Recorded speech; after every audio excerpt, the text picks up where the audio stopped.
우리가 은행 하면은 돈 받고 대출해 주는 것 같은데 네. 그거는 이미 파생 업무고요. 처음에 했던 일은 돈을 받아서 보관하고 필요할 때 내주는 일이었었어요. 예, 오늘 세 번째 시간이죠. 네. 첫째 시간, 둘째 시간 중앙은행이란 무엇인가 하고 또 두 번째 시간에 통화정책이란 무엇인가 이제 너무 중앙은행 얘기만 한 것 같아요. 근데 중앙은행과 관련이 있지만 오늘은 좀 다른 주제, 돈. 여러분들이 제일 좋아하시는 돈 이야기를 하도록 하겠습니다. 돈을 이야기하는데 돈도 진짜 돈이 있고 가짜 돈이 있고 그렇죠. 진짜 돈이 좋겠죠? 네. 네. 진짜 돈 이야기를 하면 이게 이제 학문으로 들어가요. 너무 힘들어지니까 가짜 돈, 돈하고 비슷한 것, 돈과 비슷한 기능을 하는 것, 그거를 중심으로 오늘은 이야기를 해볼까 합니다. 그게 뭘까 하는 이제 궁금증이 생기실 텐데 다름 아닌 요새 신문을 보면 비트코인 이야기 무진장 나오잖아요. 네. 비트코인이냐 돈이냐 돈이 아니냐 경제학자들도 몰라가지고 지금 헷갈리고 일론 머스크가 예. 한마디 하면 비트코인 가격이 막 춤을 추고 이것이 이제 방송으로 나갈 때는 가격이 또 어떻게 될지 모르겠는데 뭐 7천만 원은 뭐 아무튼 넘었어요. 네. 뭐 1억까지 간다는 얘기도 있고 그런데 그런 이야기. 또 한쪽에서는 오케이 블록체인 기술이 이렇게 대단하면 중앙은행이 직접 블록체인 기술을 이용해서 돈을 만들어 보지. 전혀 반대되는 움직임이죠. 탈중앙화에 반대돼서 오히려 네, 블록체인 기술만 이용해서 그렇죠. 만들겠다. 예, 그 중국을 시작으로 선두로 해가지고 많은 나라들이 지금 관심도 갖고 실험도 하고 지금 그러고 있는데 한쪽에선 그런 일들이 일어나고 있어요. 그 CBDC조차도 과연 돈인지 나라마다 좀 생각이 좀 다릅니다. 네. 그래서 한국은행도 뭐 최근에 뭐 연구를 계속하고 있고 실험도 하고 있고 그러는 가운데 다른 쪽에서는 CBDC가 돈 맞아? 이런 거 해도 돼? 해도 돼 하는 그 윤리적인 문제, 가치관의 문제하고 네. 그게 과연 돈이야? 하는 문제가 중앙은행 내부에서 지금 제기가 되고 있어요. CBDC를 쓰려면 스마트폰이나 PC가 있어야 되잖아요. 네. 중앙은행이 그걸 온 국민한테 하나씩 나눠줄 것도 아니면서 이걸 갖고 돈으로 써 하는 게 맞아? 하는 예. 최근 뭐 키오스크나 이런 거에서 네. 얘기하는 디지털 리터러시 문제랑도 연관이 돼 있다는 그렇죠. 말씀이시네요. 예. 네. 그러니까 만약에 뭐 우리나라 헌법을 뭐 라틴어로 쓴다든지 이게 헌법이라고 그런다든지 아니면 초등학교 교과서를 무슨 중국어로 써놓고서 읽으라고 그러면 수용할 수 없는 걸 갖고 하라고 그러면 말이 안 되잖아요. 예. 마찬가지로 온 국민한테 스마트폰을 나눠줄 것도 아니면서 CBDC로 발행하는 게 맞아? 하는 게 진지한 질문이거든요. 그래서 뭐 여러 가지 질문이 있어요. 그건 뭐 다른 큰 줄거리니까 오늘 다루지 않는데 오늘은 그런 것들 기존의 돈하고 다른데 다른지 같은지 모르는 거 여러분들이 제일 관심이 많은 4차 산업혁명하고 관련이 있습니다. 잘 아시는 것처럼 2016년 1월에 스위스 다보스에서 열리는 그 석학들의 모임 다보스 포럼에서 제4차 산업혁명이란 말이 나온 이후에 우리의 귀에 못이 박히도록 얘기 많이 듣고 있지 않습니까? 네. 각 분야에서 어떤 기술이 뭐 3D 프린터니 로봇이니 AI니 블록체인 기술이니 이런 얘기들이 막 쏟아져 나오는데 그 중에서 가장 중요한 화두 중에 하나가 블록체인 기술을 이용한 금융업의 발전과 화폐의 발전 뭐 이런 얘기들인데요. 예, 여기 BIS에서 얼마 전에 나온 자료에 의하면 그 블록체인 기술이나 뭐 이런 핀테크 그런 기술들을 이용해서 그 기술의 그 강점이 있는 핀테크들이 그 금융업에 이제 도전을 해서 여기 보시는 것처럼 상당수 국가에서 그 소액 금융 같은 업무에 핀테크들이 금융기관들을 지금 위협하고 있다 하는 그 자료들이 계속 발표되고 있고요. 다른 한편에서는 옛날에는 정부가 재정 자금을 국민들한테 뿌릴 때 뭐 농협 같은 데라든지 우체국이라든지 은행을 통해 가지고 국민들한테 돈을 뿌렸는데 지난해 코로나19 위기 때는 전 세계가 스마트폰에 의지해 가지고 저도 스마트폰으로 썼거든요. 네. 그렇잖아요. 그죠? 그래서 스마트폰으로 그 재정 자금을 뿌려 가지고 그것을 쓰는 나라들이 급격히 늘었다 하는 IMF 또 통계입니다. 결국 이제 이런 기술의 발전이 재정 집행에도 이제 영향을 미치고 금융 산업에도 영향을 미치고 해서 이제 큰 물결이 지금 우리한테 다가오고 있는 게 사실이에요. 그것이 지금 은행업이나 중앙은행이나 통화정책하고 무슨 관계가 있느냐? 예, 그런 것을 이제 오늘 주제일 텐데 얘기가 너무 길어졌습니다. 본격적으로 넘어가도록 하겠습니다. 돈, 화폐, 통화. 네. 그리고 이제 이거를 영어 단어로 바꿔보면은 머니, 캐시, 커런시 정도로 저는 생각이 되거든요. 예. 근데 각 단어의 의미가 굉장히 혼란스럽습니다. 그거 미국 사람들도 마찬가지일 거예요. 아, 예. 예. 굉장히 헷갈리는데 돈, 화폐, 통화, 특히 한자 문화권에 가면 거기다 권위까지 붙여서 아, 예. 뉘앙스가 더 복잡해지니까 영어 중심으로 제가 말씀드릴게요. 첫 번째, 머니. 머니는 아주 옛날로 돌아가서 은행도 없었고 지폐도 없었고 주화, 코인을 돈으로 썼을 때는 그것만 썼을 때는 머니 이퀄 코인이 네. 였겠죠? 그렇죠? 그래서 성경책에 나오는 마태는 머니 콜렉터였는데 그야말로 이게 세금을 돈을 네. 이렇게 동전을 걷는 사람이었가지고 머니는 물질적인 것이었는데 지금의 머니는 추상적인 거죠. 통화량 통계 네. M1, M2, M3의 그 M이 머니잖아요.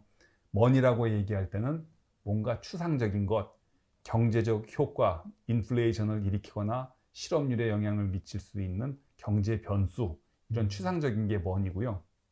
그러니까 한국은행이 펴는 것도 통화신용정책, 머니터리 폴리시라는 것도 무엇인가 실물 경제에 영향을 줄 수 있는 경제 변수, 머니는 좀 추상적인 걸로 보시면 되겠고요.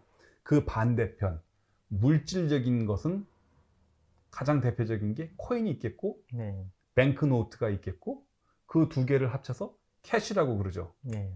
캐시, 뱅크노트, 코인은 물질, 머니는 추상. 그 가운데 아주 골 때리고 골치 아픈 게 리퀴디티하고 커런시입니다. 문장에 따라서 리퀴디티하고 커런시는 그 두 개를 다 포함할 수도 있고 어느 한쪽을 말할 수도 있어요. 지칭해서 얘기할 수도 예, 있고요. 예. 그래서 저는 그 두 개를 아주 도깨비 같은 놈들이라고 그러는데 커런시는 또 전류라는 뜻도 있어요. 예. 그죠? 리퀴디티는 술이라는 뜻도 있어요. 네. 그러니까 리퀴디티하고 커런시는 제가 보기에는 과학적인 이야기를 할 때는 아주 반동문자 같은 용어다. 될 수 있으면 쓰지 말자 하는 게 이제 제 생각인데 그게 문학적인 뉘앙스하고 경제적인 의미하고 이게 뒤섞여가지고 많은 사람들이 혼란을 일으킬 수가 있는데 이렇게만 대충적으로만 보시면 돼요. 머니는 추상, 캐시는 물질 이렇게 생각하면 편리하실 겁니다. 감사합니다. 네. 네. 오늘 다룰 주제는 한마디로 말하면 지급 결제에 관한 겁니다. 근데 지급과 결제는 뭐 문자 그대로 지급하고 결제, payment and settlement인데 오늘 다룰 주제 중에 소주제 중에 하나가 말을 똑바로 하자입니다. 아, 예. 네. 근데 제가 왜냐하면 지급 결제를 얘기할 때마다 저는 지급 결제가 꼭 우리 어른들이 얘기하는 성하고 비슷하다고 생각을 해요. 왜냐하면 아무도 안 가르쳐줘. 학교에서 네. 안 가르쳐줘. 자기 혼자 알아. 지급 결제도 그래요. 학교에서 가르쳐 줍니까? 지급은 보고 결제가 보고 자기가 알아서 배우고 자기가 알아서 스마트폰으로 결제를 하든 뭐 신용카드를 쓰든 막 그래서 이 성하고 비슷하다. 아무도 가르쳐 주지 않고 혼자서 깨우치는 거라고 그래가지고 그런 면이 있는데 그러다 보니 성과 마찬가지로 오해들을 많이 하고 있어요. 지급하고 결제하고 차이가 어떻게 다른지 아세요? 뭐가 다른지 아세요? 지급은 통화를 주는 것 가지고 예. 결제는 그걸 통해서 최종적으로 그 채무 관계가 해소되는 것. 정확합니다. 예. 이과 아니에요? 이거 맞습니다. 잘 안 해. 근데 이과생도 이렇게 아는데 네. 스마트폰 보면 결제 방법을 네. 고르래요. 그죠. 지급 방법 아닌가요? 아, 그죠? 사람들이 대표적으로 잘못 쓰는 이야기고요. 그 식당이나 어디 가게 가면 결제 도와드리겠습니다 그러잖아요. 종업원이 결제를 도와주긴 뭘 도와줘요? 지급을 도와주는 거지. 추심을 하고 싶다는 의미 아닐까요? 결제를 도와주겠습니다 그러면 그건 은행원이 아니면 할 수 없는 일인데 네. 지급을 도와주는 게 맞죠. 그렇죠? 그러니까 우리나라 사람, 그러니까 한국 사람들이 이게 학교에서 배우지를 않다 보니까 지급하고 결제를 다 하는 것 같지만 엉뚱하게 쓰는 경우가 많아요. 지급과 결제에 대해서 정확하게 한번 짚고 넘어가도록 하겠습니다. 이게 이제 사이드가 될 텐데 한 5분 내로 끝내도록 하겠습니다. 지급 결제는 정확하게는 지급 청산 결제의 준말인데, 시간 흐름으로 보면 그 자리에서 현찰이 없는 사람이 현찰과 비슷한 수단을 통해 가지고 금전 채무에 의지가 있다는 걸 보여주는 거잖아요. 네. 신용카드에 결제를 하는 거, 아니면 어음에다 사인해 가지고 넘기는 거 같은 게 이제 지급이 되겠고, 그걸 그 누군가가 거래하는 은행이 되겠죠. 그 채권자나 채무자를 대신해서, 채권자를 대신해서 그 받은 걸 증표를 갖고 채무자가 거래하는 은행한테 찾아가서 당신 고객이 이런 걸 나한테 줬는데 그 우리 은행에 돈을 주시오 해서 그 전에 있었던 그 채권 채무가 이 관계를 현찰을 주고 받은 거랑 같은 효과가 일어나도록 탁탁 손 터는 게 이제 세틀먼트가 되겠고요. 그러면 말하자면 현금 결제를 한다라는 거는 지급 결제가 동시에 이루어지는 거고, 그렇죠. 뭐 이제 신용카드가 되거나 어음이 되거나 이러면은 점점점 그 시간 차이가 커진다라고 할 수 있겠네요. 그렇죠. 예, 그러니까 스마트폰으로 보내면 보통 하루가 걸리고, 아, 네. 어음도 이제 뭐 하루 정도 걸리고, 그 다음에 신용카드는 우리 한 달 뒤에 결제하잖아요. 네. 그러니까 지급하고 결제 사이가 이제 인터벌이 길고, 현찰은 그 두 개가 동시에 일치하는 아주 특수한 지급 수단이 되는 거죠. 그 중간에 청산이라는 게 있어요.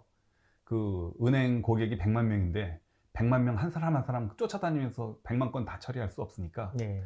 일단 다 모아가지고 그 은행들, 국민들이 2천만이면 2천만을 대신해서 20개 은행들이 서로 그걸 다 합쳐가지고 그 2천만의 국민들끼리 있었던 일을 20개 은행 일로 일단 추리는 작업이 이제 청산이 될 것 같은데, 청산은 그러니까 결국 은행들이 하는 일이래 가지고 우리들하고 큰 관계가 없으니까 우리들이 느끼는 거는 지급을 했거나 아니면 그것이 통장에서 빠져나갔는지 안 나갔는지 결제의 결과만 보거나 이제 그렇게 되죠. 네. 그래서 제가 강조하고 싶은 말씀은 지급은 채권 채무 당사자가 하는 것이고 결제는 그 당사자들이 거래하는 은행들이 하는 것이니까 네. 지급한다와 결제한다는 것을 분명히 구분해서 말하자.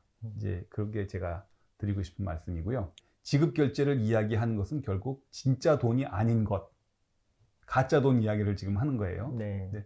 아까 말씀드린 것처럼 지급 결제가 학교에서 가르쳐 주지 않아 가지고 국민들이 제대로 알지 못하는 면이 하나가 있고요. 지급 결제 이 분야가 기술과 같이 움직이는 거라서 용어가 계속 바뀌어요. 그래서 이해하기가 혼란스러운 게 있습니다. 지급결제란 말은 우리 요새 귀가 못에 박히도록 듣지만 실제로 지급결제란 말을 쓰인 지는 제 기억에는 80년대 한 중반 이후고요. 전산환이 개발된 이후. 예. 우리 전 세대, 저 세대는 송금하고 추심이란 말을 썼습니다. 네. 송금은 채무자가 먼저 돈을 보내주는 거고, 추심은 채권자가 야, 돈 갖고 와 하고 네. 부르는 거고, 방향이 다르죠, 그렇죠? 네. 저희는 송금, 추심이란 말을 배웠고요. 송금과 추심은 돈의 방향 중심으로 나누는 말이고, 지급과 결제는 시간의 흐름에 따라 붙이는 말인 거고, 그런 차이가 있죠. 그리고 또 저보다 한 세대 윗분들은 지급 결제라는 말을 환 업무라고 했어요. 내국환 업무. 내국환이라고 그러면 벌써 구리구리 하잖아요, 그죠? 말 자체가 들어보지도 않았잖아요, 그죠? 네. 외국환이란 말은 들어봤잖아요. 네네. 외국환은 이제 달러, 뭐 금, 뭐 외환, 예. 외환의 본뒷말인데, 네. 내국환은 외국환과 달리 지급 결제와 같은 서비스입니다. 그러니까 내국환의 반대가 외국환이 아니에요. 아. 그죠? 그래서 내국환이란 말은 야, 이게 좀 이상하다 해서 외환이란 말을 쓰면서 내국환 말이 사라지고, 저희 세대 때 송금 추심이란 말을 썼다가 또는 순환 역환이란 말을 썼다가 네. 지금 지급결제란 말로 옮겨졌는데, 지급결제란 말 자체도 또 학교에서 안 가르쳐 주니 엉뚱하게 쓰니 우리 국민들이 아는 건지 모르는 건지 지금 애매하게 돼버렸어요. 저도 방금 내국환이라는 이야기를 예. 듣고 예. 그 화폐 개혁한 다음에 구권이랑 신권이랑 바꿔주는 걸 내국환이라고 했나 이런 생각이 들었어요. 네. 그렇죠. 네. 예. 근데 일반 국민들만 문제가 있는 게 아니고 네. 국회의원들, 아, 그렇죠. 위정자들도 좀 문제가 있어요. 그 지급 결제, 뭐 송금 추심, 뭐 내국환 이쪽에 전문가들이 아니시다 보니까 생각나는 대로 그때그때 법을 만들어 가지고요. 저기 보시는 것처럼 은행법에서는 내국환이라는 말을 쓰고요. 자본시장법에서는 자금이체 업무라는 말을 쓰고, 전자금융거래법에서는 전자금융 업무라는 말을 쓰고, 상법에서는 이게 이해할 수도 없는 희한한 용어인데 지급결제 업무의 인수라는 이상한 말을 써요. 사실은 다 같거나 아니면 약간의 차이가 있는 말인데 무슨 뜻인지 모르고 그냥 그때그때 법을 만들었으니 국민들이 이해할 수가 없고, 편의점 알바가 결제를 도와드리겠습니다 하는 엉뚱한 용어를 쓰게 되는 원인이 바로 이런 잘못된 용어, 혼란스러운 용어에서 나오는 거죠. 저 각각의 법들이 제정된 시기가 다른가요? 예, 다 다르죠. 그러니까 다루는 상임위원회도 다르고, 네. 그러다 보니까 이걸 좀 다림질해 가지고 하나로 만들 필요도 있는 것 같아요. 그게 이제 제가 뭐 저기 신문에 칼럼 쓰고 그럴 때 항상 주장하는 말인데, 네네. 그 말이 막 오락가락하니까 국민들이 얼마나 헷갈리겠어요. 말을 똑바로 쓰자. 이게 이제 오늘 강의의 그 첫 번째 이야기고, 네. 두 번째로 본격적으로 들어가서, 그래서 돈이 아닌 것을 돈처럼 쓰이는 이런 시대에 잘 아시는 것처럼 지금 돈이 아닌지만 돈처럼 같은 효과를 발휘할 수 있는 수단을 우리 지급 수단이라고 하는데, 네.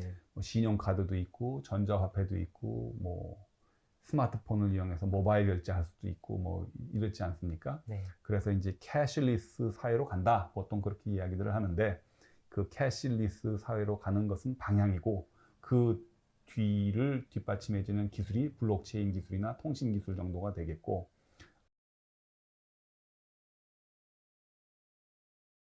그래서 그 기술들하고 관계가 있기 때문에 지급 결제가 지금 제4차 산업혁명하고 깊은 관계를 맺고 같이 나간다.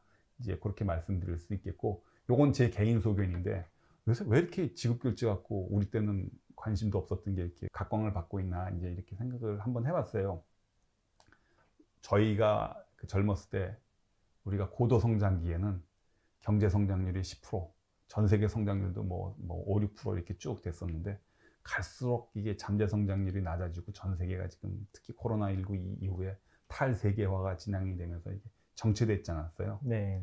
옛날에는 뭐 남자들도 그렇고 어른들이 다 통 크게 아유 뭐 결제 수수료 이런 거 아무것도 아니야 하고 대수롭, 성장이 막 쭉쭉쭉쭉 되니까 그렇게 했는데, 지금은 성장률 자체가 굉장히 낮아지니까 요만한 거에 이제 관심을 많이 갖고, 네. 마찬가지잖아요. 뭐 커피숍에 가서 마일리지 적립해 준다 그러면 도장도 받고 막 그러잖아요. 요따만한 것에 이제 관심들을 많이 갖게 되니까 작은 일에 관심을, 사소한 것에 목숨 거는 이런 사회가 돼가지고, 그래서 지급 결제, 핸드폰 갖고 뭐 하는 거에 관심을 갖게 되는 거 아닌가? 좀 약간 그런 부정적인 면도 있지 않나 이렇게 생각이 듭니다. 저는 선생님 말씀에 대부분 공감하는데, 이제 사용자 측면에 있어서 편익이 이제 이자율 같은 거에 비해서 상대적으로 커 보이는 게 있기 그쵸. 때문에 예, 예. 매달리는 점도 이해는 하고요. 다만 이제 사업자 관점에서 보면 이제 결제 데이터라는 것 자체는 그 결제하는 사람이 의지를 가지고 자기가 비용을 지불하겠다라는 데이터이기 때문에 굉장히 의미 있는 데이터거든요. 어우, 좋은 지적입니다. 네. 그게 이제 빅데이터하고 관계가 되는 거죠. 네. 예. 그 얘기를 좀 마침 넘어가려고 그랬는데, 하던 얘기 마저 할게요. 그래서 네. 지급 결제, 뭐 크게 보면 과거에 둘이 만나가지고 장표 중심, 저기 보시는 것처럼 뭐 어음 수표, 뭐 지로용지 뭐 이런 거 갖고 그 지급을 하던 것이, 지금 멀리 떨어진 사람들이 비대면 방식으로 컴퓨터나 이런 장비들을 이용해서 뭐 전자어음, 인터넷 뱅킹, 모바일 뱅킹, 뭐 ATM기, 뭐 타행환 이런 걸 해서 전자적인 방식으로 비대면 방식 이쪽으로 가는 게 이제 추세고, 이런 것을 이제 지급결제의 그 발전 방향이라고 얘기를 하는데, 그 분야에서 처음에는 은행이 승자가 될 줄 알았었어요. 한 20년 전만까지만 해도.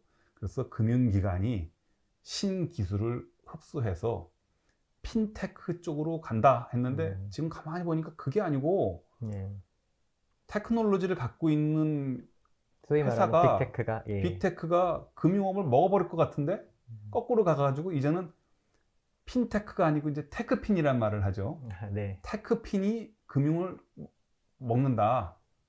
이제 그러면 이제 은행들이 긴장을 할 수밖에 없는 거죠. 그래서 잘 아시는 것처럼 그런 현상들은 물론 우리나라에서도 아주 빠르게 그리고 현저하게 진행이 되지만 대표적인 게 미국하고 중국이죠. 네. 뭐 중국의 텐센트, 알리바바, 미국의 페이스북, 아마존, 기존의 그 다른 분야에서 비금융 분야에서 갖고 있었던 경쟁력과 데이터를 바탕으로 금융 서비스까지 제공을 하면 뭐 JP 모간이나 골드만삭스나 당해낼 데가 없다. 다 망할 것이다. 이렇게 해서 은행의 미래는 없다. 이렇게 보는 사람도 있고요. 또 만약에 있다면 지금의 은행은 아닐 것이다. 이렇게 보는 사람들이 있죠. 그게 지금 좀 전에 질문했던 그거랑 관계가 되죠. 금융기관들은 파이낸스 하나만 매달리고 몇천 년 동안 먹고 살았는데 그 아마존이나 알리바바나 이런 데는 네. 인터넷 상거래, 트레이드, 이 상류에서 생긴 경쟁력과 물류에서 생기는 그 데이터를 이용해서 상류와 물류에서 갖고 있는 경쟁력을 이용해서 금류를 빨아들인다. 그래서 삼류를 다 테크핀들이 흡수할 것이다. 이제 그런 전망들을 하는 사람들이 많죠. 그래서 우리 지금 지급결제의 개념도 배웠고, 네. 테크핀과 핀테크 이제 기술 이야기도 했습니다. 그게 결합이 돼서 어떻게 그러면 금융 시스템이 움직이느냐 하는 걸 간단히 보도록 하겠습니다. 그 저기 보시는 그림에 제가 이걸 그린 건데요. 잘 아시는 거지만 금융이라는 것을 하려면 어카운트, 계좌가 있어야 됩니다. 그죠? 네. 그것도 없이 하려면 그거는 그야말로 현찰 박치기밖에 없는 거잖아요. 그죠? 그래서 현찰 박치기가 장점도 있어요. 기록을 남기지 않으니까 범죄자들이 많이 쓰는 거죠. 현찰 박치기가 아닌 이상 어카운트라는 것을 만들어 두고 거기다 돈을 집어넣습니다. 그 업무를 담당하는 게 금융기관이고요. 그 금융기관들을 대신해서 우리들이 서비스를 대신해 주겠습니다. ATM기 만드는 제조업 회사가 있겠고, 네. 통신사, 스마트폰 서비스를 제공하는 통신사가 있겠고, 뭐 그렇죠. 그 두 개가 결합이 돼 가지고 움직이는 게 이제 핀테크가 되겠죠. 그 이제 뭐 과거 신용카드의 생태계로 얘기를 하면 뭐 저기 써 있는 것처럼 뭐 포스나 ATM처럼 이제 말단의 기기들도 네, 예. 있고 중간에 뭐 정산을 해주는 벤사라든지 그렇죠. 뭐 이런 예. 중간 정산 업자들이 예. 추가로 들어간다는 말씀이시죠? 예. 그래서 저 그림에서 왼쪽은 금융의 세계고 오른쪽은 기술의 세계입니다. 네. 그죠? 옛날에는 그 나중에 이제 뱅크란 말도 다시 하겠지만 뱅크라는 어원은 은행이 뱅크잖아요. 네. 어원은 이탈리아어 방코에서 나온 건데 방코의 원래 뜻은 테이블이었습니다. 이런 테이블. 야, 뭐 물건을 만들려면 뭐 대장간에서 땀을 흘리고 뭐 기계를 갖고 해야 되는데 쟤네들은 하는 일이 테이블에 앉아가지고 말만 이렇게 해가지고 책상 책상 물림이라는 예, 뜻이죠. 그쵸. 책상 물림에서 돈을 버네 해서 테이블이라는 뜻이었는데 지금은 금융이 그렇지는 않잖아요. 네. 최소한 뭐 컴퓨터가 나오기 전부터 은행에 들어가면 에어컨이 시원하게 틀어져 나오고 자동문이 열리고 에스컬레이터를 타고 올라가잖아요. 그게 다 금융업하고 관계가 있는 거예요. 그죠? 에스컬레이터도 금융업과 관계가 있나요? 그러니까 저 에스컬레이터랑도 뭐 관계가 있다고 그러면 있고 없다고 그러면 없는 건데 그 금융이 다른 기술들을 많이 이용을 하는 거죠. 예. 금융에 억세스 하려면. 근데 그 엘리베이터나 에스컬레이터나 에어컨은 금융에 접근하기 위한 인프라 정도, 그냥 곁가지 정도로 됐는데 지금은 스마트폰을 이용해서 지금 알리바바나 뭐 이쪽이 금융을 흡수한다고 그러니까 이게 금융이 기술을 이용하는 게 아니고 기술이 금융을 빨아들이네 하는 이제 그런 쪽으로 간다는 게 아까 우리가 지금까지 이야기하고 있는 그 주제인데 아무튼 왼쪽은 금융의 세계, 오른쪽은 기술의 세계입니다. 네. 그 기술의 세계에서 첫 번째 일어나는 현상은 우리도 갖고 있는 테크놀로지를 갖고 금융업의 언저리에서 뭐 먹고 이게 좀 짭짤하게 돈을 벌 수가 있겠구나 하고 몰려드는 두 부류의 사람들이 있어요. 하나는 이제 뭐 ATM기 기계 만들고 뭐 이런 사람들이 이제 대표적이겠고요. 그 다음에는 이제 교통카드 업자. 네. 우리가 카드를 나눠 드릴 테니까 거기다 충전해서 쓰세요. 그 대신 그 충전할 돈을 절 주세요. 이러잖아요. 그죠? 예. 거기서부터 약간 기술자들이 돈을 만지기 시작해요. 그 사람들을 금융업자로 볼 거냐? 말 거냐? 거기 이제 그런 문제가 생기는 거죠. 교통카드, 예. 상품권 다 비슷하네요. 그렇죠. 예. 옛날에 금융업의 그 하단에서 에스컬레이터나 엘리베이터를 만들었던 사람들은 그야말로 돈을 안 만지고 그냥 서비스, 기계만, 물건만 팔았는데 네. 지금의 테크놀로지를 다루는 기관들은 돈을 만지기 시작해요. 거기에 이제 알리바바나 페이스북이나 아마존까지 들어가니까 이제 복잡해진 거죠. 그죠?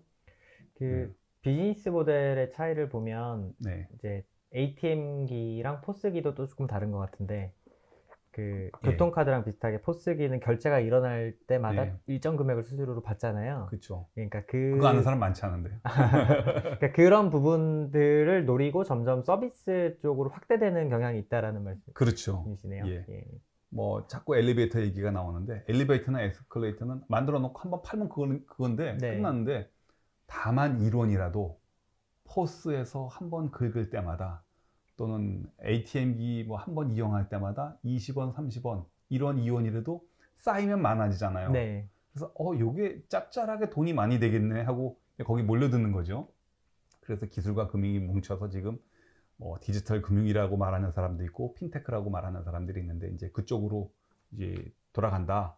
이게 이제 같이 묶여서 돌아가는데 무게 중심이 금융에 있느냐, 기술에 있느냐, 누가 이길 것이냐, 그거는 이제 거의 3차 세계대전 비슷한 관전 포인트가 될 것 같아요. 그래서 그 밑에 정보 처리가 끝나면 청산과 결제로 간다고 그래서 하단은 아까 이야기했던 것처럼 시간의 흐름을 본 것이고 상단의 왼쪽과 오른쪽은 기술과 금융 그런 것들을 제가 보여드리려고 한 것이고요. 이야기가 나온 김에 이제 현상에 대해서 한 가지 말씀을 드리면 우리나라는 뭐 지금 신사임당 네. 이 그려져 있는 5만 원짜리가 너무 회수가 안 돼가지고 10장 뿌리면 9장은 어디로 사라지는지 장롱 속으로 들어간다 하는 게 문제가 되잖아요. 네. 그럼에도 불구하고 우리나라 사람들은 현찰을 세계에서 가장 적게 쓰는 나라 중에 하나입니다. 그 말을 뒤집어서 보면 우리나라는 투명하고 또 지하 경제가 비교적 작은 나라다. 네. 그렇게 볼 수가 있겠죠. 어느 나라가 제일 껌껌하고 지하 경제가 많을 것 같아요? 중국인가요? 저기 보시는 그림이 이제 그걸 나타내는데 일본입니다. 일본 사람들 현찰 좋아하고요.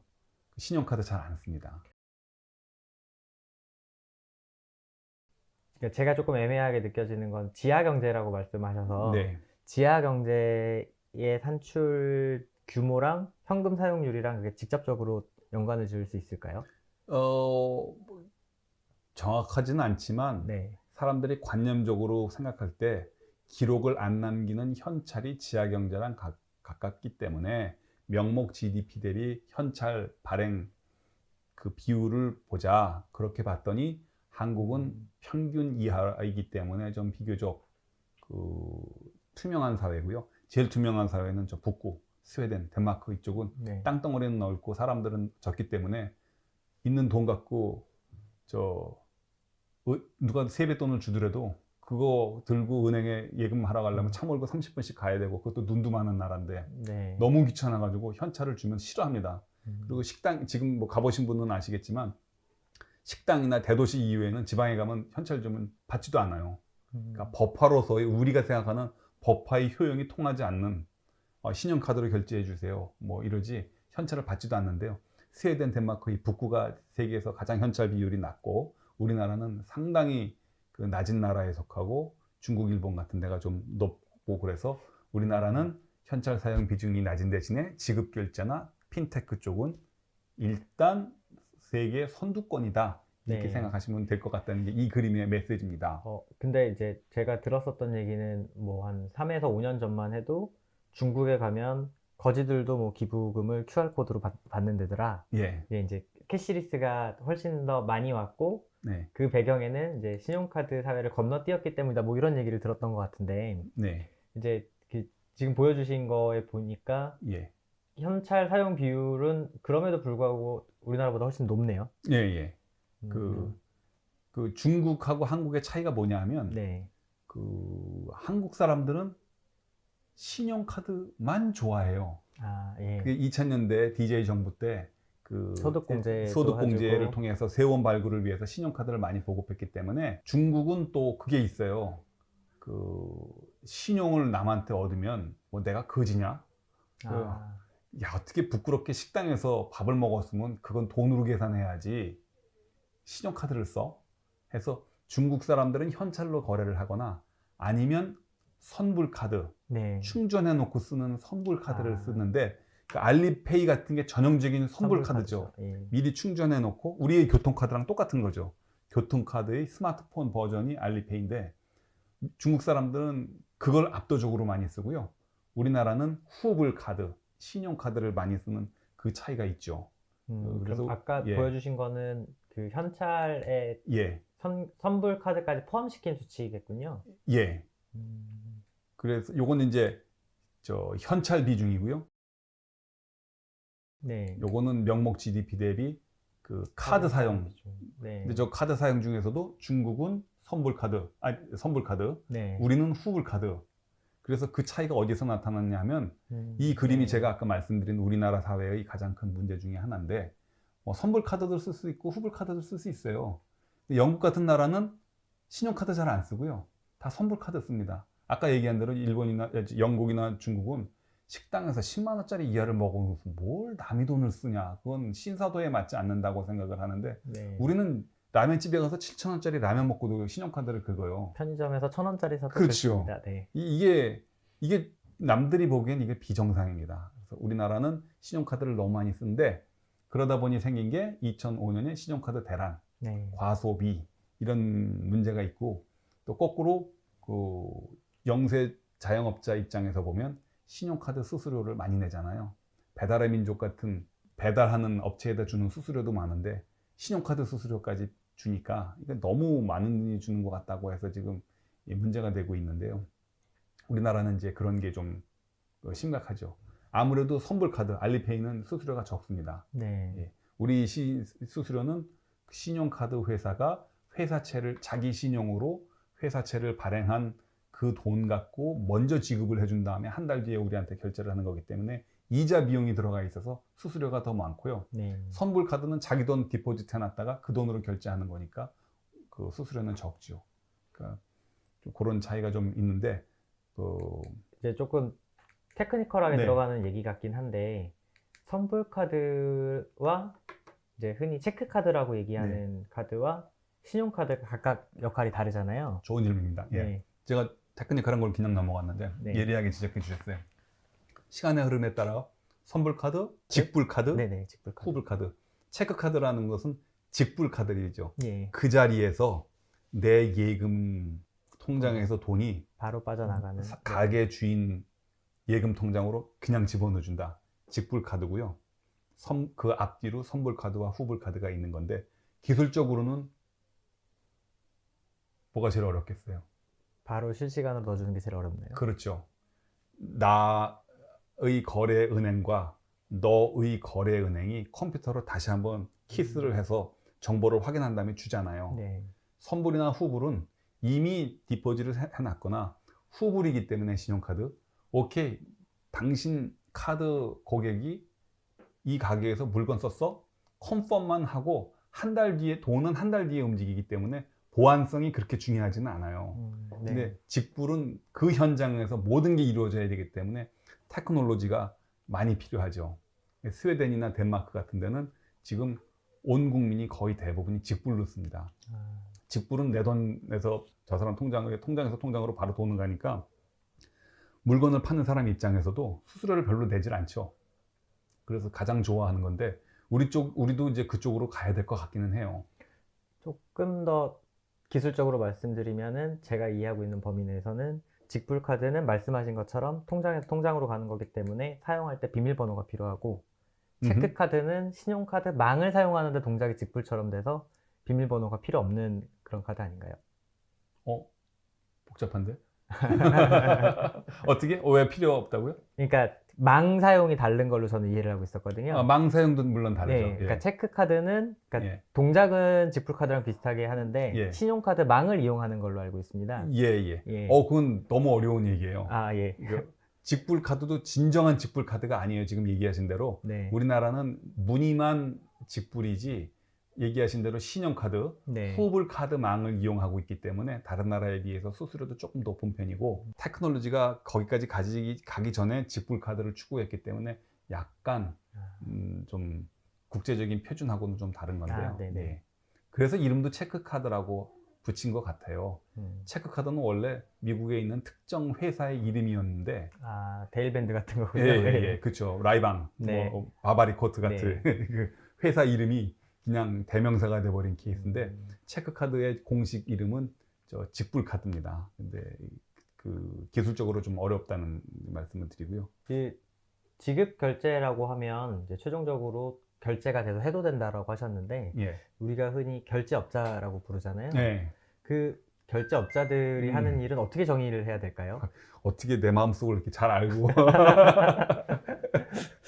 그 얘기를 하고 싶었는데요. 네. 이 세상에 지급업자는 없어요. 네. 그쵸? 아까 얘기했지만 지급이라고 하는 것은 채권 채무의 당사자가 하는 일인데 그것을 비즈니스로 하는 사람이 어디 있겠어요. 지급업자는 없는데 결제업자라는 말은 써요. 네. 결제업자라는 말은 제가 보기에는 잘못된 말인 것 같아요. 지금 언론에서 뭐 전자금융거래법을 두고 종합지급결제업자를 만든다는 것 때문에 지금 시끄럽기도 하는데요. 결제업자라는 것은 잘못된 말입니다.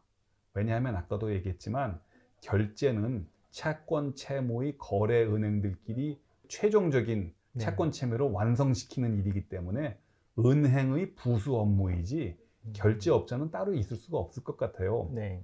결제는 돈이 아닌 지급수단을 쓰면 맨 마지막에 이르는 게 결제잖아요. 네. 그래서 저는 이렇게 설명을 드립니다. 뭐 금융기관도 그렇고 일반 회사도 그렇고 영업이 시작되면 은행 문을 열고 회사 문을 열고 일을 하고 끝나면 마감을 하고 네. 또 1년에 한 번씩 결산을 하잖아요. 그러면 마감업자하고 결산업자가 있나요? 없죠. 없죠. 자기가 그거는 해야 되는 일이죠. 당연히 해야 되는 부분이잖아요. 그죠? 네. 기자들이 글을 쓰고 원고를 송고한다고 그러지 않습니까? 네. 교정을 봐서 탈고를 하고 송고업자하고 탈고업자가 있나요?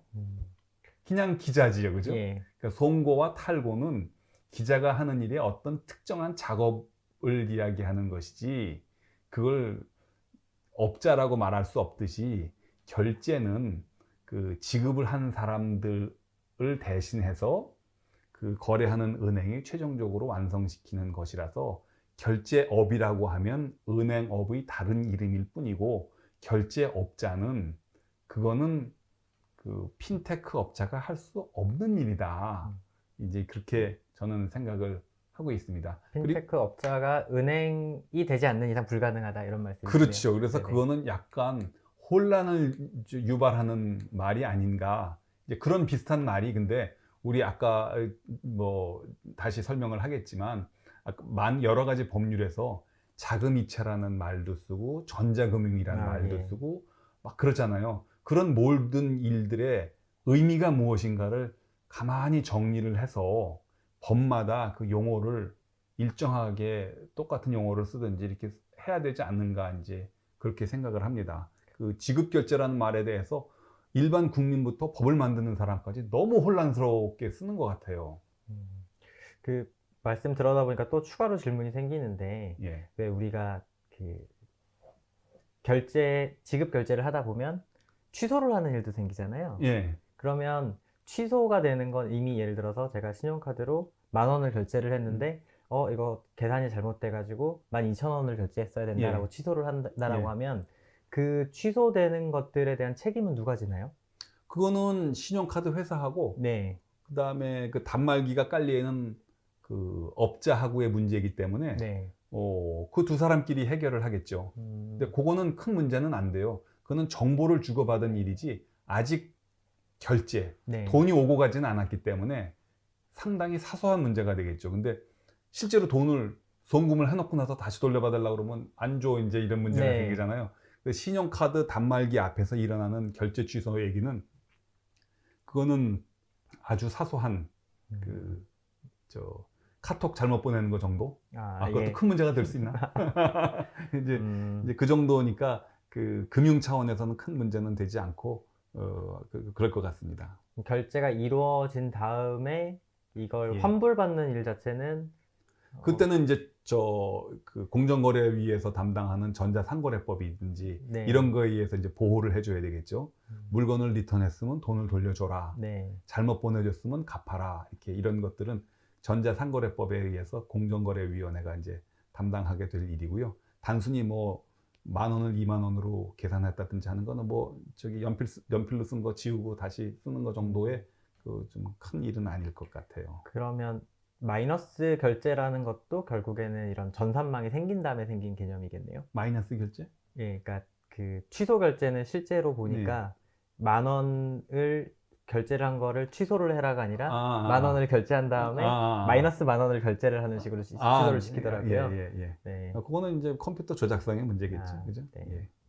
은행에 대한 이야기를 해봐야 될까요? 그렇죠. 이제 지금 우리 지급 결제를 이야기했고 네. 우리의 본론인 금융 그리고 은행의 이야기를 살펴보도록 하겠습니다. 근데 은행이 왜 은행인지 아세요? 제가 예전에 금융은 금자가 금자고 은행은 은자인데 왜 금행이 아니라 은행인가 이런 걸 찾아본 적은 있는 것 같아요. 근데 그냥 어렴풋하게 쓰기로는 은이 더 흔해서 은화가 더 흔히 쓰였고 그래서 은을 가지고 어떻게 한다라는 의미에서 금행이 아니라 은행이 됐다 뭐 이런 기억이 얼핏 남아 있습니다. 70점 정도 되는 답인 것 네. 같습니다. 한중일에서 그 금융업자가 없었겠어요? 있었겠네요. 당연히 있었겠죠. 그렇죠? 네. 중국에서는 그 금융업자의 이름을 챈장이라고 불렀어요. 한자는 그 돈전자에다가 그 무성할 장자. 네. 돈이 무성한 곳. 또 당연히 금융기관에는 돈이 네. 무성하겠죠. 일본에서는 그 료가에라고 불렀어요. 료가에. 그 지금도 우리 명동 같은 데 보면 환전한다고 그럴 때 양채라고 써 있지 않습니까? 두 량째에다가 바꿀채. 달러 있어? 여기 원화 있어. 이렇게 바꿔주는 거. 두 개를 바꿔주는 곳. 이렇게 그 붙였는데 공통점은 동양에서는 챈장이라고 부르든지 료가에라고 부르든지 무엇인가 물질로서의 돈을 바꿔주거나 쌓아놓고 있다 하는 저량의 개념, 스탁의 개념으로 불렀는데 일본이 메이지 유신을 통해 가지고 서양 문물, 특히 은행 제도를 흡수하면서 가만히 보니까 서양의 은행은 좀 다른 거예요. 돈을 받고 대출해주고 뭐 이런 거를 하는 게 금융업자인 줄 알았는데 걔네들은 보니까 동업자끼리 매일 아침 10시에 모여가지고 전날 고객한테 받은 어음이나 수표를 갖고 묶어가지고 모아서 저 그림에 보시는 것처럼 매일 저렇게 교환을 하네. 이거 하루도 안 빠지고 저 그림이 남북전쟁 당시 그림이거든요. 저 모습이 남북전쟁 때부터 지금 오늘 아침에 이르기까지 계속 반복되고 있습니다. 이게 양복 입은 사람들이 컴퓨터로 바뀌었을 뿐이지 저희를 계속하고 있거든요. 그 일본 사람들이 보기에 이제 황당한 거예요. 저건 뭐지? 돈 받고 빌려주고 하는 게 아니고 어음을 교환하네. 그래서 서양 업자들은 혼자서 일하는 게 아니고 우리 뭐 떼창 군무 이런 말 하지 않습니까? 서양의 금융업자들은 모여서 같이 일을 하네. 그래서 서양 뱅크라는 말을 은화를 취급하는 사람들 일행 어소시에이션이라고 이제 그래서 단일 행자가 들어가거든요. 행자가 들어갔고 우리도 특정 회사 이야기를 해서 뭐 하지만 유한 양행 양행자가 들어갔잖아요. 그 행자가 다 어소시에이션이나 유니온이라는 뜻이거든요. 양행은 서양하고 무역업을 하는 사람들의 동맹. 그래서 양행이란 뜻이고 양행이나 은행은 그러니까 일반 명사가 아니고 집합 명사에 있었어요. 은화 취급하는 사람들 떼거리다 보니까 그 중에서 너는 이름이 뭐야? 넌 이름이 뭐야? 그러면 저는 1번 은행인데요. 저는 2번 은행인데요. 3번 은행인데요 해가지고 옛날에는 은행이 지금처럼 뭐 신한은행, 하나은행 이렇게 불리지 않고요. 네. 우리 제1은행이 최고의 베스트 은행이 아닙니다. 일본에서. 첫 번째로 은행업을 받았기 때문에 제1은행, 제2은행 계속 생겼어요. 그래서 저기 제가 해외에 가면 항상 사진을 찍고 제가 은행을 오래 다니기 때문에 어디든지 딱 보면 보거든요. 네. 저 114 은행이 있잖아요. 네. 자, 가만히 보면 저기 TH라고 써 있습니다. 일본에서 114번째로 생긴 은행이라서 114 은행이고요. 밑에 거는 미국 저기 노스캐롤라인에서 제가 찍은 사진인데 53 은행이에요. Fifth Third Bank 이게 뭐지? 그러면 5번째 은행, 미국의 5번째 은행하고 3번째 은행이 합병을 했어요. 그래서 53 은행이라고 했고요. 이거는 개화기에 지금 부산항 앞의 지도입니다. 네. 저기 보시면 그 지금도 있지만 부산 세관도 있고 그런데 그 세관 옆에 그 저기 제18 은행하고 제1 은행이 있잖아요. 옛날에는 은행을 이렇게 숫자로 불렀어요. 저도 지난해 10월에 군산에 다녀왔는데 군산에도 조선은행이랑 일본 제4은행인가? 그치. 예, 은행 지점이 있더라고요. 지금 보면 이상한 것 같지만 네. 이상하다고 생각할 게 없는 것이 고등학교 1반부터 1반, 2반, 3반, 4반, 5반 이렇게 가잖아요. 네. 한 학년이 몇 반이었어요? 저는 13반이었어요. 13반이었죠. 네. 그 13개가 모여서 한 학년을 이루잖아요. 네. 똑같은 생각이었어요. 1번 은행, 2번 은행, 3번 은행이 다 모여서 은행을 이룬다.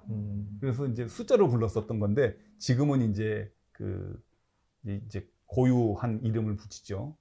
아직도 그런 데가 있죠. 저기 그 가톨릭에 보면 교구라는 데가 제1교구, 네, 제2교구 이런 게 붙이잖아요. 우리 하나하나는 독립적으로 존재하는 것이 아니고 전체가 모여서 하나의 뜻을 이루고 일을 한다 하는 게 거기에 들어가 있는 겁니다. 디스트릭트 개념. 그렇죠. 예. 예. 그래서 은행은 그렇게 이제 그런 뜻을 담고 있었어요. 그래서 그러니까 은행이 이제 집합명사가 되니까 그 전체를 말한다고 그러면 은행은 약간 공공기관적인 성격을 띠게 되잖아요. 그죠? 네. 예. 그러니까 아주 옛날에 예수 시절에 은밀한 곳에서 몰래 금지된 업종인 대부업자들이 은밀히 목숨 걸고 하던 대부업이 어느덧 그 집단으로 영업을 하는 공개된 산업이 된 거잖아요. 네. 그게 어느 날 한꺼번에 하루아침에 이루어진 게 아니고 보면 이제 역사가 있는 거죠. 네. 우리 첫째 시간에 그 봤던 화면인데요.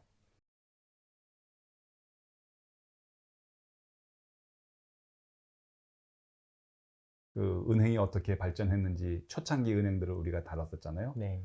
그 대부업자들이 산업과 인구가 상공업이 발달하면서 은행업이 그 대부업자들이 조금씩 늘어났는데 처음에는 메디치 집안이라든지 저 북유럽의 푸거 가문 같은 데서 한 집안의 부로서 금융업을 했다가 가만히 보니까 그 단계를 넘어서니 아 이거는 국가 차원에서 뭔가 밀어주거나 아니면 보장을 해줘야 되는 일인 것 같아 네. 하는 게 이제 16세기 경부터 이제 그런 생각들이 나오는데 저 표에서 보시는 것처럼 저 빨간 박스를 보시면 이윤을 추구하느냐 안 했느냐가 노라고 돼 있잖아요. 네.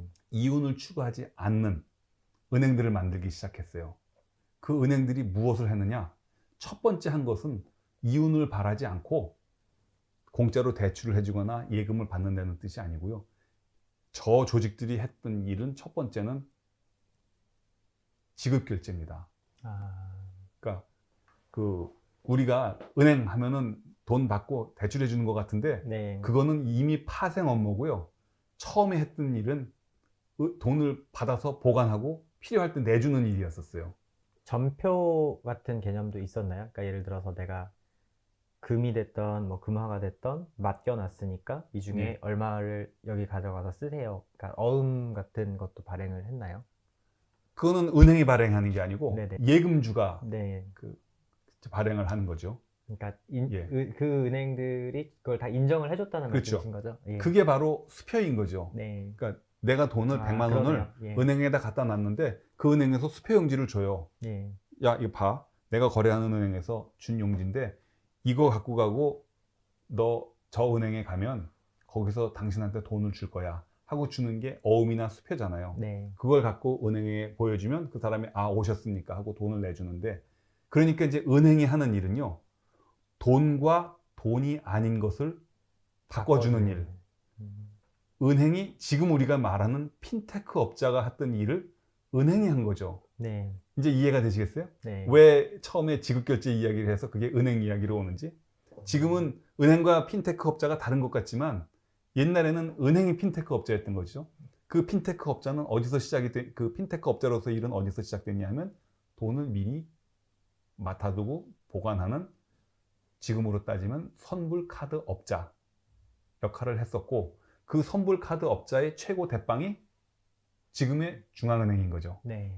중앙은행은 또 은행들의 돈을 받아가지고 한꺼번에 모아서 아 부산으로 갈 것까지 없고 부산에 있는 한국은행 부산 지점에다 얘기할 테니 당신 고객 홍길동한테 돈을 주라고 오케이 준다 하고 이제 전달했으니까 중앙은행이 선불 카드 업체의 최고 두목이었고 뭐 그랬다는 이야기를 저 표가 네. 이제 이야기해 주는 거고요. 그러니까 은행업은 수신하고 여신은 중국하고 일본에서는 중요하게 했지만 서양의 은행업은 지급 결제를 더 우선했었고 역사적으로도 더 먼저 출발을 했었다. 그게 이제 중요한 것이죠. 네. 그게 이제 중요한 것이 되겠고, 그 은행들이 그러면은 앞으로 어떤 방향으로 갈 것이냐? 잘은 모르지만 아마 지급 결제를 벗어나서는 그 생각할 수 없는 쪽이 된다는 것은 뭐 말할 것도 없고, 핀테크도 아마 그런 방향으로 같이 쭉 경쟁하면서 수렴이 돼가지고 무엇인가 제3의 세계가 제3의 기관으로 이제 갈 것 같아요. 오늘은 이 정도로 하겠습니다. 네. 지급 결제라는 전혀 생소한 이야기부터 시작을 해서 마지막으로는 그게 은행의 원형이었다 하는 걸로 이제 결론을 내리겠고요. 다음 시간에 다룰 것은 오늘은 오늘과 이제 다른 이야기죠. 오늘은 사실은 돈이 아닌 거를 네. 다뤘는데 다음 시간에는 본격적으로 무엇이 돈인지 어디까지가 돈인지 하는 그 제일 재미있는 또는 제일 재미없는 그 주제를 다루도록 하겠습니다. 그 오늘 했던 지급 결제 행위가 다음 시간에도 이어지는 거죠? 이어지죠. 이제 그 지급 결제 행위는 결국 돈이 아닌 것을 돈으로 바꾸는 일. 네. 그 일은 은행의 고유 업무. 은행은 이미 있는 돈을 갖고 장난 놓는 일이 아니고요. 네. 돈이 아닌 것을 돈으로 바꿔주는 서비스가 은행이었다. 그거가 제일 중요한 겁니다. 네. 오늘은 이 정도로 하겠습니다. 고생하셨습니다. 네.